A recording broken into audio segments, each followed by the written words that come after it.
নরওয়ের প্রধানমন্ত্রীকে লেখা এক চিঠিতে যুক্তরাষ্ট্রের প্রেসিডেন্ট ডোনাল্ড ট্রাম্প বলেছেন তিনি আর শুধু শান্তির কথা ভাবতে বাধ্যবাধকতা অনুভব করছেন না, কারণ তাকে নোবেল পুরস্কার দেওয়া হয়নি। একই সঙ্গে গ্রিনল্যান্ডের নিয়ন্ত্রণ নেওয়ার আকাঙ্ক্ষা পুনর্ব্যক্ত করেছেন তিনি। যুক্তরাষ্ট্রের গ্রিনল্যান্ড নিয়ন্ত্রণে নেওয়ার উদ্যোগের বিরোধিতাকারী ইউরোপীয় দেশগুলোর ওপর বাড়তি শুল্ক আরোপের হুমকি দিয়েছেন ট্রাম্প। এতে আপত্তি জানিয়েছেন নরওয়ের প্রধানমন্ত্রী জোনাস গরস্টোর। তার প্রতিক্রিয়ায় নরওয়ের প্রধানমন্ত্রীকে ওই চিঠি পাঠিয়েছেন ট্রাম্প। চিঠিতে ট্রাম্প লিখেছেন, ৮টির বেশি যুদ্ধ থামানোর পরও আপনার দেশ আমাকে নোবেল শান্তি পুরস্কার না দেওয়ার সিদ্ধান্ত নিয়েছে, তাই আমি এখন আর কেবল শান্তির কথা ভাবতে বাধ্য নই। যদিও এটি সবসময় প্রাধান্য পাবে, এখন আমি চিন্তা করতে পারি কোনটা যুক্তরাষ্ট্রের জন্য ভালো ও সঠিক।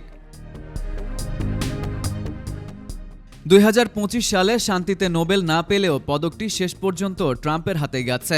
এবারের শান্তিতে নোবেল পাওয়া ভেনেজুয়েলার বিরোধী দলীয় নেত্রী মারিয়া করিনা মাচাদো গত বৃহস্পতিবার ট্রাম্পের হাতে পদক তুলে দিয়েছেন। এ নিয়ে ট্রাম্প খুশি হলেও নরওয়ের নোবেল কমিটি জানিয়ে দিয়েছে, নোবেল পদক কাউকে দিয়ে দিলেও পুরস্কার বিজয়ের নামেই থাকবে। নরওয়ের প্রধানমন্ত্রীর কাছে লেখা বার্তায় নিজের পুরনো দাবি আবার তুলে ধরেছেন ট্রাম্প। তা হলো, রাশিয়া ও চীনের কাছ থেকে গ্রিনল্যান্ডকে রক্ষা করতে পারবে না ডেনমার্ক। গ্রিনল্যান্ডকে নিজেদের মালিকানায় রাখার অধিকার কেন ডেনমার্কের এখনও রয়েছে, এমন প্রশ্ন তোলেন তিনি। বলেন, গ্রিনল্যান্ড যুক্তরাষ্ট্রের মালিকানায় না আসা পর্যন্ত বিরাট দ্বীপটি নিরাপদ নয়। Farid U Ahmed, IBTV USA।